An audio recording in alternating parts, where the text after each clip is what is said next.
What do you think of this week for Donald Trump? I thought it was his best week ever, and the most depressing week for me, as someone who's not a fan of Donald Trump. And the other depressing thing about this week was, at his best moment, the Democrats they just look like the gang who can't shoot straight or can't run straight. And if they can't get their act together soon, it's going to be over before it begins. I mean, he won last time with nothing, and now he's got money, and he's been president. Socialism. Some people like it. Younger people like it. Those of us like me who grew up in the Cold War and saw some aspects of it after visiting places like Vietnam, like I have, and seeing countries like Cuba being there, I've seen what socialism is like. I don't like it. Okay? It's not only not free, it doesn't frickin' work. It just doesn't work.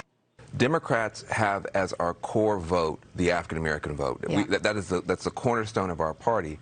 And in some ways, there's a feeling that maybe we've taken that vote for granted for too long. I would accuse my party at this point of having engaged in 3 years of fantasy football politics, where we said, okay, don't worry, Trump is never going to be seated because the Electoral College will not seat him. Remember that? Oh, I do. Oh, don't worry, Bob Mueller is going to take him out of the White House in handcuffs. Remember that? I do. Oh, don't worry, he's going to be impeached and removed. Okay, now, after 3 years of all that fantasy football, guess what we have?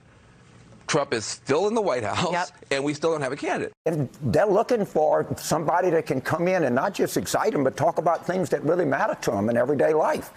They're not interested in socialism and the revolution and all that foolishness you hear. They're interested in somebody that's going to come to them and articulate a vision as to how they fit into this country and what's their relationship and what kinds of things that the schools that kids go to, the health care their parents receive, the wages they receive. That's what matters to people. And if we lose that, we're going to be the British Labour Party. We're going to be out in some theoretical left-wing la-la land.